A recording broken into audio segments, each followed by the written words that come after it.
첫 번째 달라. 누구나 한 번쯤은 좋은 곳에 누워서 아무 일도 하지 않는 자신의 삶을 꿈꿔본 적이 있을 것이다. 네. 이러한 상상에는 일, 즉 노동에 대한 우리의 부정적인 생각이 깔려 있습니다. 일반적으로 우리는 일, 노동에 부정적으로 생각하고 있습니다.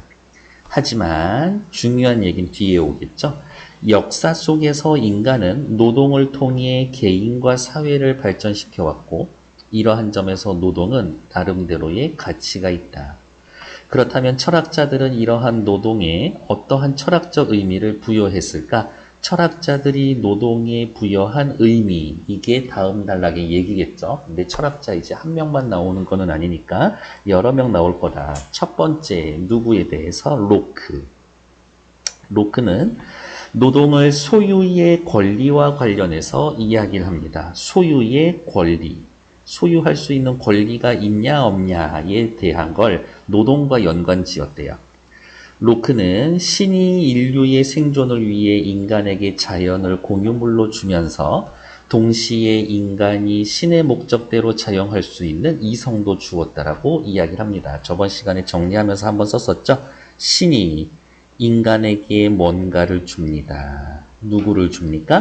자연이라고 하는 공유물을 주고, 그 다음에 자연을 이용할 수 있도록 이성도 주었습니다. 이거는 누구에게나 다 준 거야. 모든 인간에게 공평하게. 그런데 그는 신이 인간에게 공유물로 주지 않은 유일한 것이 신체이기 때문에, 그러면 이렇게 써놓을까? 요거와는 다르게 신체, 인간의 신체는 각각 다르죠. 여러분들의 신체와 저의 신체가 다르니까요. 서로의 신체가 다르지. 그렇기 때문에 각자의 신체에 대해서는 본인만이 배타적 권리를 가진다라고 보았습니다. 이 신체라는 건 어느 누구하고도 나눌 수가 없는 오직 나만의 것, 배타적인 권리다. 신체라는 건 배타적인 권리, 오직 내 것. 이렇게 신체가 한 개인의 소유라면 그 신체의 활동인 노동 역시 그 개인의 소유가 되는 겁니다. 신체, 그 다음에 그 신체로 만들어낸 노동, 얘네도 개인의 권리가 됩니다. 그래서 정리를 하자면 신은 인간에게 자연을 공유물로 주었고 이성을 주었습니다. 자연, 이렇게 꼬불꼬불 밑줄 해놓은 건 모든 인간에게 공평하게 나눠준 것. 하지만 무엇은 다르게 주었다? 신체는 본인만의 배타적 권리가 있다. 그러한 신체로 만든 노동도 배타적 권리가 있다. 그래서 자연물 이성과 신체 노동은 다른 성격을 지니고 있다.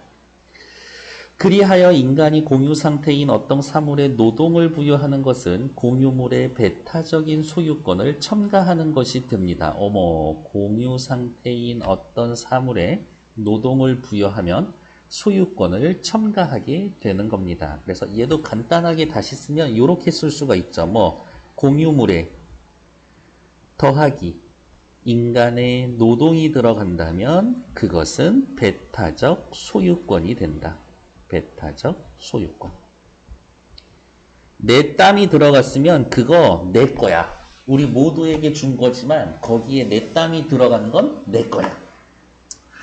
따라서 모든 개인은 노동을 통해 소유권의 주체가 될 수가 있습니다. 따라서 정리해 주겠다라는 이야기잖아요. 개인은 노동을 통해 소유권의 주체가 될 수가 있습니다. 그 이야기가 옆에 이렇게 써놓은 거 얘네죠. 다만 로크는 모든 노동이 공유물에 대한 소유권의 근거가 되는 건 아니라고 보았습니다.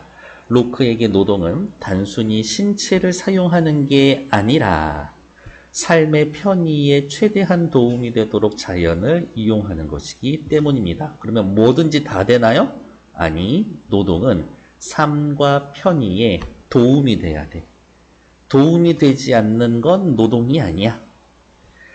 이에 따라 로크는 만약 어떠한 개인이 신체를 사용하여 공유물을 인류의 삶에 손해가 되도록 만든 경우 그것은 노동에 해당되지 않기 때문에 소유권을 인정받을 수 없다고 주장했습니다. 인류의 삶에 손해가 된다면 그것은 소유권을 인정받을 수 없다. 뭐 나쁘지 않네요. 공유물, 이성, 신체, 노동 이러한 단어를 묶어서 정리하시면 될 것 같아요. 세 번째 달라. 이제 로크 얘기 다 끝났고 헤겔 이야기 하러 갑시다. 헤겔 네모. 노동을 사적 소유권의 근거를 넘어서 주체와 객체가 통일되는 과정. 인간이 자기 의식과 자기 정체성을 확보하게 되는 계기라고 주장을 했습니다. 또한 인간은 동물과 달리 자연을 그대로 받아들이지 않고 노동을 통해 자신에게 맞게 바꾸어 필요한 물품과 적절한 생활 환경을 마련하여 생명을 보존한다고 보았습니다. 동물들은 그냥 추운데 비가 오는데 그러면 동굴에 들어가서 끝이지. 근데 사람은 어떻게 나무 잘라서 집도 짓고 같이 그냥 동굴에만 들어간다라고 해도 어떻게든 동굴 입구를 좀 막아보려고 하고 안에서 불도 좀 피우고 동물하고는 그런 게 다르지. 이때 자립성을 지닌 객체는 주체의 노동에 저항하기 마련인데 객체는 주체의 노동에 저항하기 마련입니다.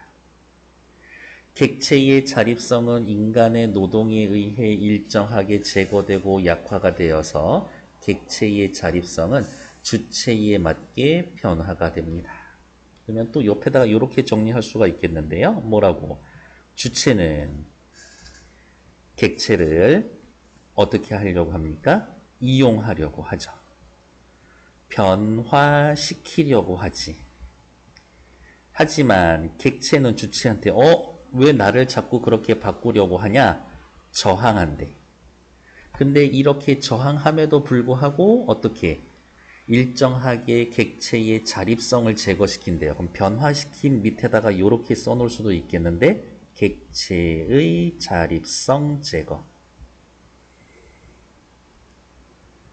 내가 너 이용할 거야. 그냥 있어. 내가 하라는 대로 가만히 있어. 한편 주체는 노동 과정에서 객체에 내재된 질서나 법칙을 일정도로 받아들이면서 자신의 욕구나 목적을 객체 속에 실현합니다. 객체를 무조건 제거하는 것뿐만이 아니라 여기에다 옆에다가 이렇게 쓸게요. 주체는 객체를 이용하고 변화시켜 주체는 객체의 자립성을 제거해 자립성을 제거하면서 동시에 뭐라고? 객체에 내재된 질서나 법칙을 받아들여.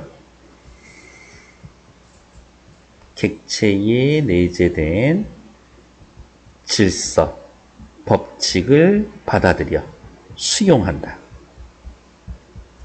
그러면서 자신의 욕구나 목적을 객체 속에서 실현합니다. 객체 속에서 욕구를 실현합니다.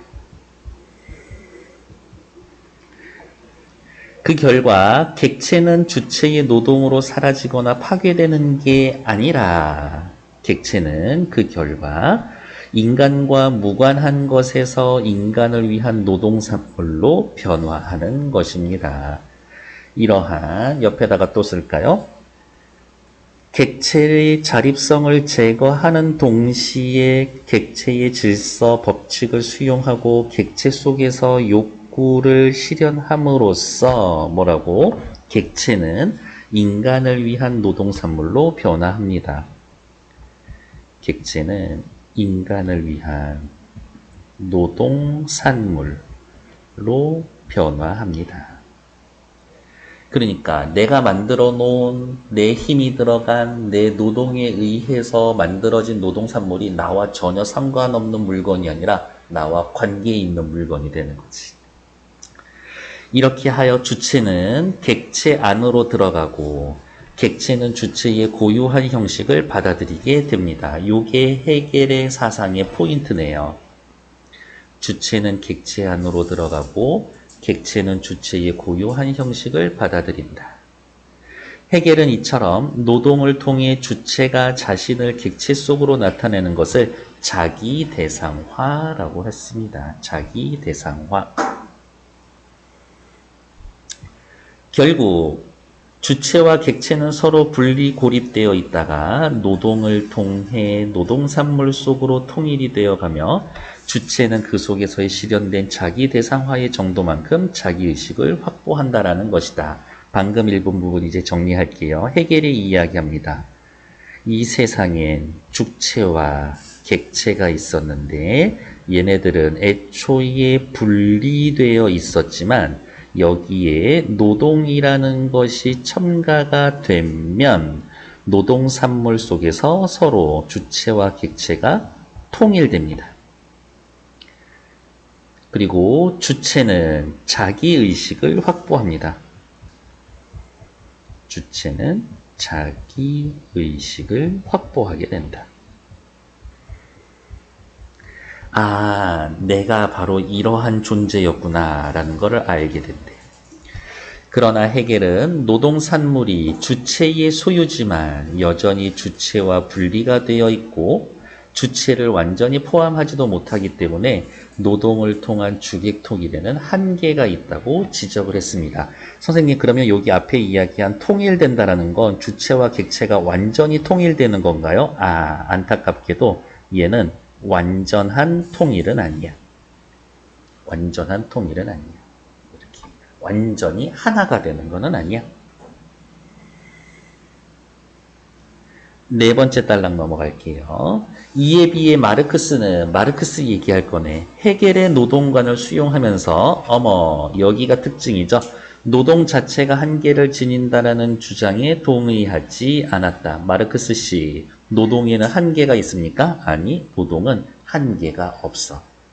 완전한 일치가 가능해. 마르크스는 인간의 노동을 통해 외부 대상인 자연을 가공하여 인간의 욕구와 자기 실현에 맞게 인간화된 자연으로 만든다라고 보았다. 마르크스 씨, 사람은 노동을 통해서 뭘 할 수가 있나요? 노동을 통해서 인간화된 자연으로 만들 수가 있다. 노동을 통해 자연을 인간화된 자연으로 바꿀 수가 있다. 노동을 통해 인간화시킬 수가 있어.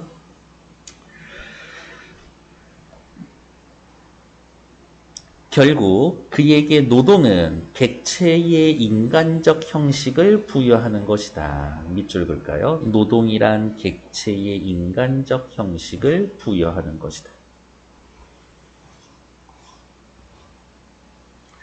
자연적 소재의 형식을 부정함으로써 주체의 주관적 욕구나 목적을 대상으로 객관화하는 것이다. 아우, 말 어렵죠.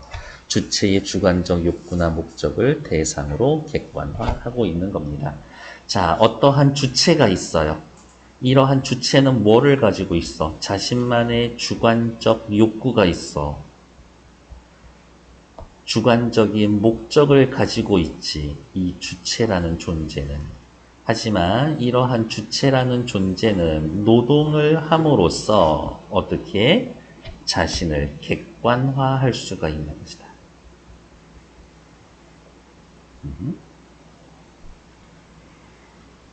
그리하여 가공된 대상에는 주체의 형식이 부여가 되고 주체의 욕구나 목적은 물질화되어서 구체적인 노동 산물이 되는 겁니다.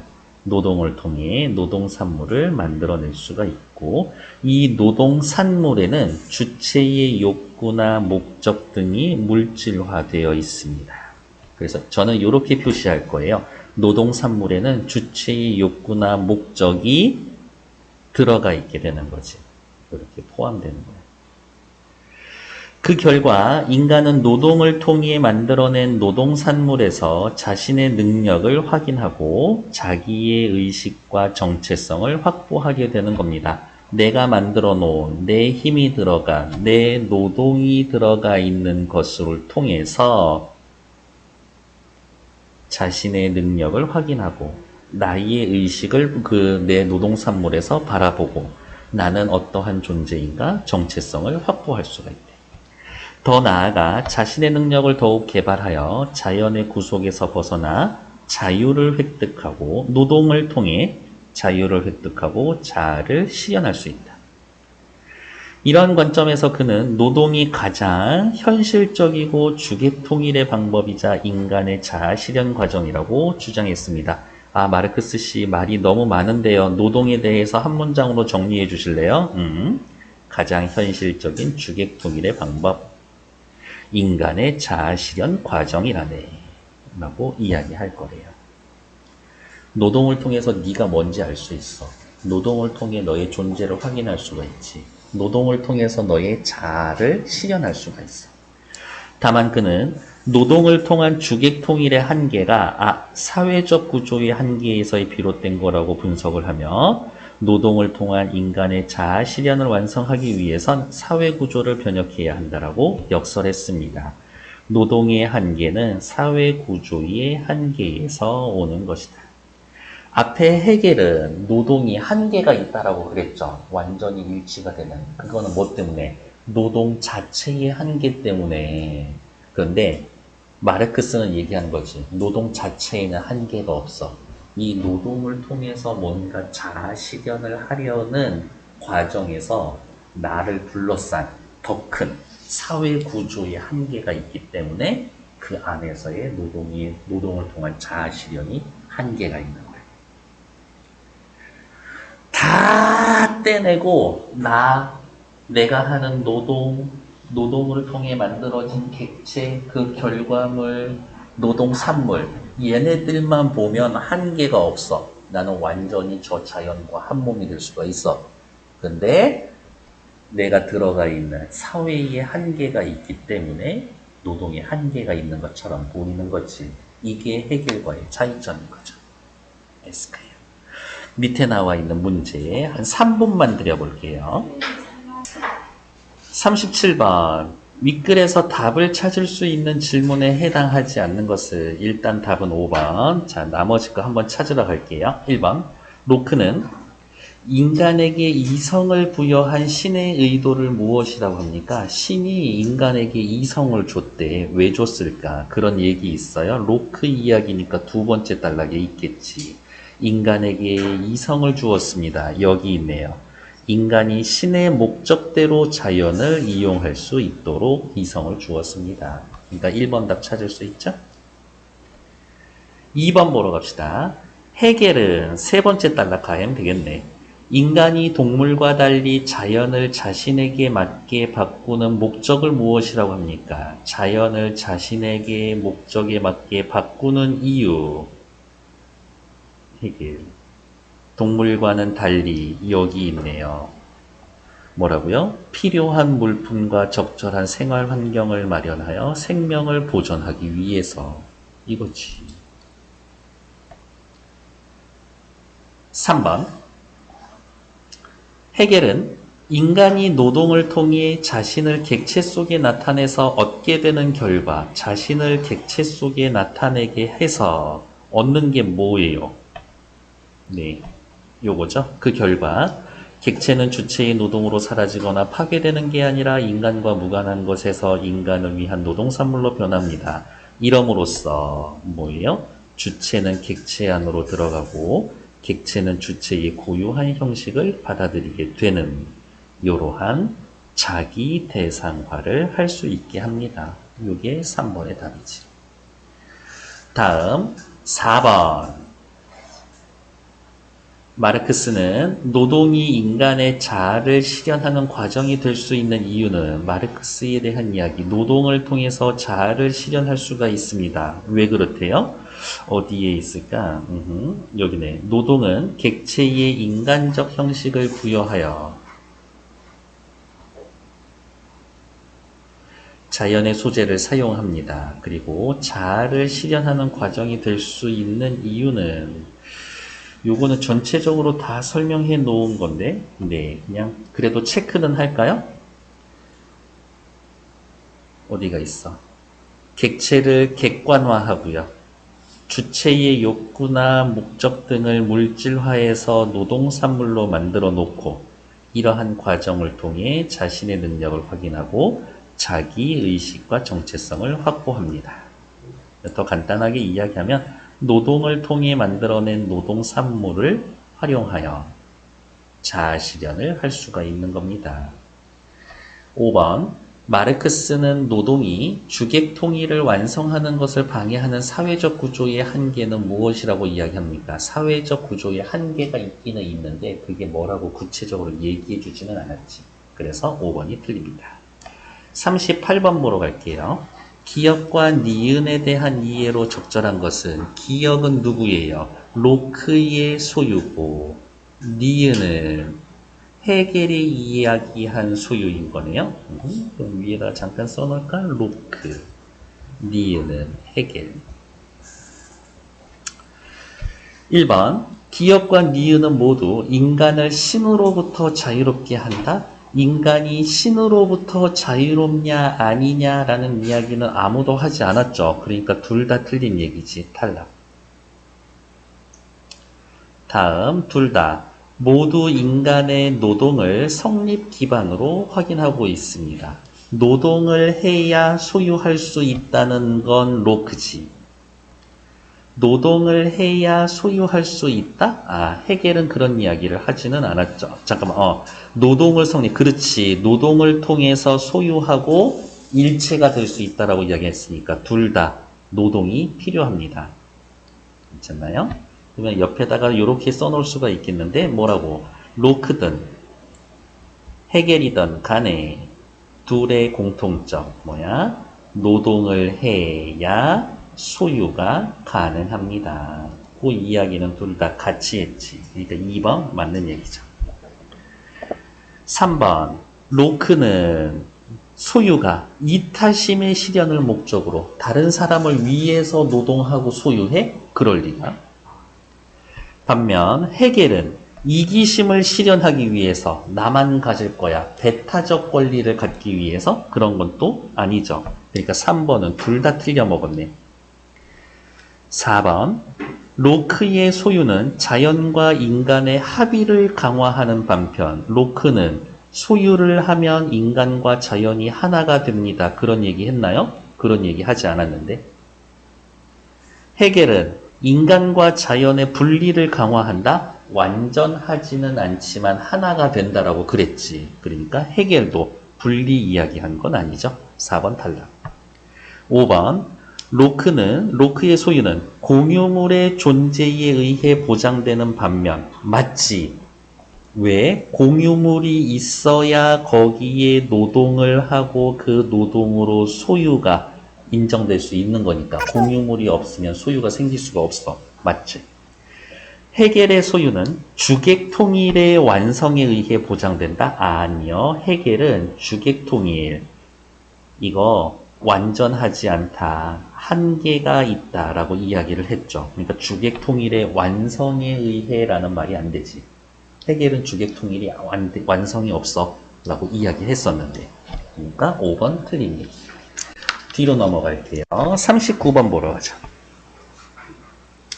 윗글의 마르크스의 관점에서 보기를 이해한 내용으로 적절하지 않은 것은 캐릭터 아티스트를 꿈꾸는 A는 관련 공부를 위해 미국으로 건너가 예술학교에서의 공부를 마치고 B사에서 입사를 했습니다. 캐릭터 A씨는 꿈이 있죠?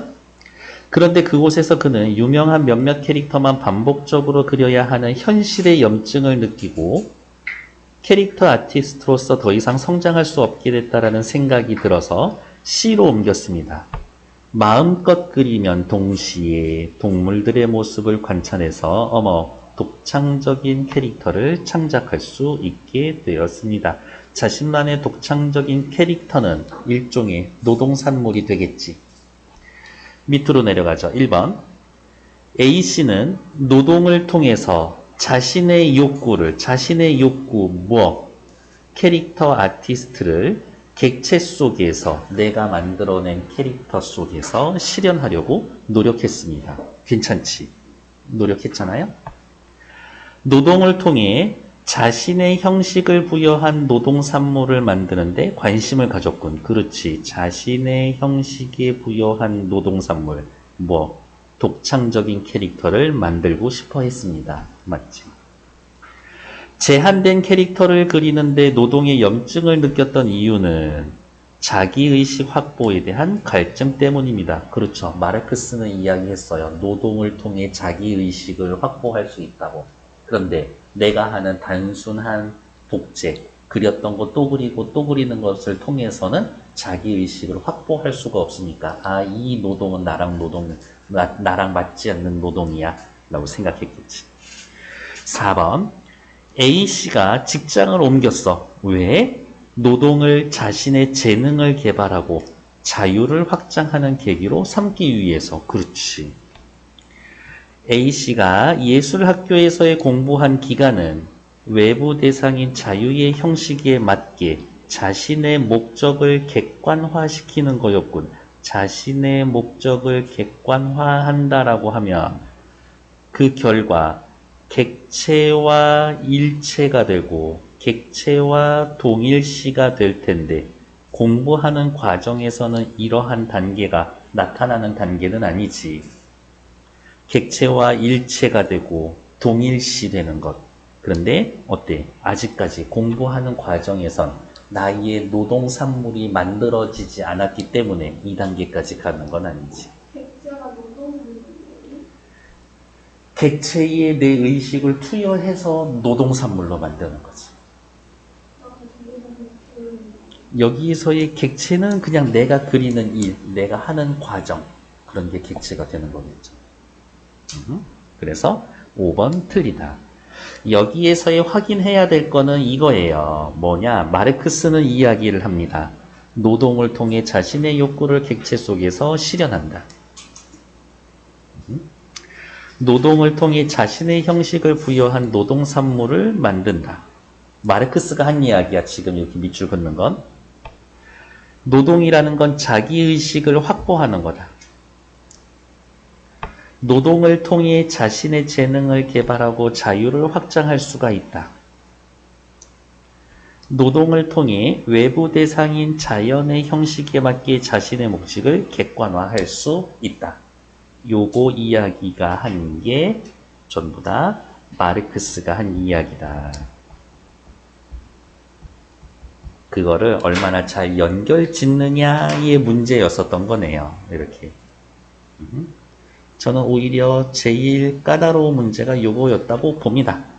40번 한번 또 체크하러 갈게요. 윗글과 보기에 대한 반응으로 가장 적절한 것은 제레미 리프킨은 리프킨 아저씨 유명하죠. 제레미 리프킨은 과학기술의 생산 수단에 접목되는 상황으로 노동의 종말을 예언했습니다. 노동의 종말을 긍정적으로는 여가적 삶의 증대, 부정적으로는 대량 실업으로 인한 정체성 실현을 초래할 수 있다고 주장했습니다. 제레미 리프킨은 첨단 과학 기술 때문에 노동의 종말이 올 건데 이 노동의 종말은 긍정적인 것, 부정적인 측면 모두 있다. 그래서 대량 실업의 피해자를 위해 사회적 경제 부분의 일자리 공유 전략을 가동해야 한다고 주장했다. 사회적으로 일자리를 잃어버린 사람들한테 같이 일자리를 나눠줘야 돼 라고 이야기했어. 이를 통해 그들이 삶의 이유를 찾고 제레미 리프킨 씨는 이야기를 했죠. 노동이라는 건 삶의 이유를 알려준다. 사회 구성원으로서 자신의 가치를 입증할 기회다. 노동이라는 것. 제레미 리프킨 씨 노동이란 뭡니까? 삶의 이유를 찾게 해주는 겁니다. 노동이란 자신의 가치를 입증할 기회인 겁니다. 라고 이야기를 했대요. 윗글의 반응으로 가장 적절한 거, 맞는 거 찾으러 갑시다. 1번, 윗글과 보기 모두 노동이 인간의 정신보다 신체에 더 큰 영향을 미친다. 누가 더 중요하다, 정신과 신체 뭐가 더 중요하다 이런 얘기 하지는 않았죠. 그러니까 1번 탈락. 윗글과 보기는 모두 인간이 자신을 긍정적으로 인식하게 하는데 노동이 기여한다라고 인정하고 있습니다. 정답. 제레미 리프킨 씨, 노동을 통해 삶의 이유를 찾고 자신의 가치를 입증할 기회, 이러한 것들은 어떻게 해요? 자신을 긍정적으로 인식하는 게 바로 이런 거 아닌가? 바로 이러한 거. 그리고 윗글에서는 보기를 통해서 자아 실현할 수 있다라고 이야기했잖아요. 노동을 통해. 노동의 긍정적인 측면인 거지. 그러니까 2번 정답. 윗글의 노동의 한계는 보기의 노동의 종말로 인해 나타납니다. 노동이 종말되었기 때문에 노동의 한계, 주체와 객체의 일체가 완전하지 않다. 말을 조금 다시 바꿀까? 윗글에서의 이야기한 노동의 한계는 뭐예요? 주체와 객체의 완전한 일체가 되지 않는 것. 노동이 종말했기 때문에 노동의 주체와 객체가 완전히 일체하지 않는다? 그건 아니지. 탈락. 틀린 얘기라고. 윗글의 노동의 기능은 보기의 노동의 기립과 대립하는 게 아니라 어떻게 해요? 그냥 유사해요. 윗글은 보기와 달리 사회 변화가 노동에 미칠 수 있는 영향을 언급하고 있습니다. 사회가 변화하면 노동에 영향을 미칩니다는 보기지 윗글이 아니라. 그러니까 5번 틀린 얘기죠. 답은 2번 확인할 수 있겠네요. 41번 보러 갈게요. 문맥상 A, B, C, D, E와 적절하게 바꿀 수 있는 게 아닌 것은 앞에 지문 넘어가면서 살펴볼게요.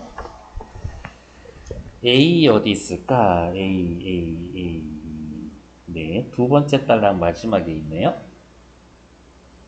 인류의 손해가 된다면 그것은 노동이 아니다. 인류의 손해가 된다면 그것은 노동에 해당하지 않는다. 41번에 1번. 공유물에 첨가한 노동이 아니므로 땡. 노동에 해당하지 않는 이유는 뭐예요? 인류의 삶에 손해가 되니까. 노동에 해당하지 않는 겁니다. 누굴까? 그래서 일단 41번의 답은 1번. 41번 뭐라고 고쳐놓으시면 돼요? 인류의 삶에 손해가 되니까 라고 고쳐놓으면 되겠죠.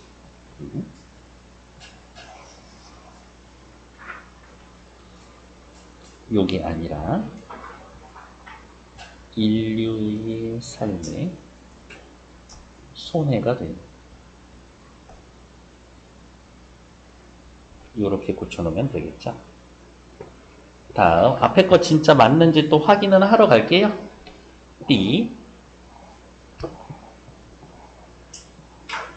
이때 어떤 때? 필요한 물품과 적절한 생활 환경을 마련해 생명을 보존할 때. 겠죠? 41번에 2번. 자연을 인간에게 알맞게 바꿀 때. 그렇지. 자연을 인간에게 알맞게 바꿀 때. 그러면 옆에 요 문장을 뭐라고? 여기 바로 위에 있었죠? 자연을 그대로 받아들이지 않고 노동을 통해서 자신에게 맞게 바꿔. 요게 이때라고. 요게 이때. 요렇게 체크해 놓으면 되겠네요. 이때의 내용은 바로 위에 거. 다음 C. 객체에 내재된 질서나 법칙을 일정 정도 받아들인다. 객체에 내재된 질서나 법칙. 뭐예요? 다른 말로 줄이면 객체에 내재된 질서나 법칙. 얘를 다른 말로 바꾸면 객체의 자립성이죠.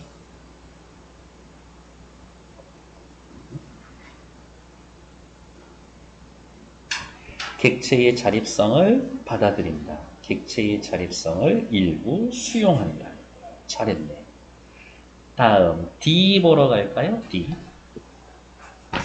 D는 어디에 있어? 맨 밑에 있죠? 마르크스.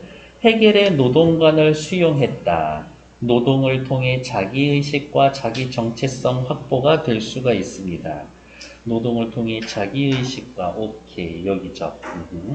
노동을 통해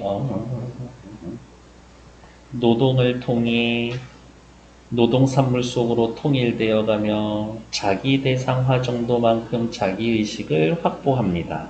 바로 요게 헤겔의 노동관이라고 해서 이렇게 또 체크해 놓으면 되죠. 헤겔은 노동을 이렇게 생각했으니까. 다음 5번 보러 가죠. 2는 어디 있어요? 오른쪽 윗부분에 노동산물에서 자신의 능력을 확인합니다. 노동에서의 자신의 능력을 확인합니다. 뭐라고? 노동이라는 건 주체의 어디입니까?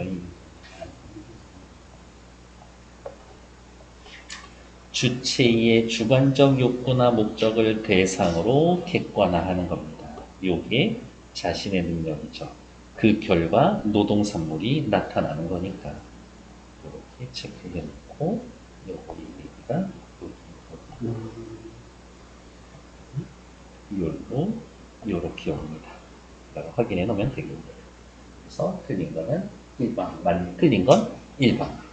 오케이. 잠시만요.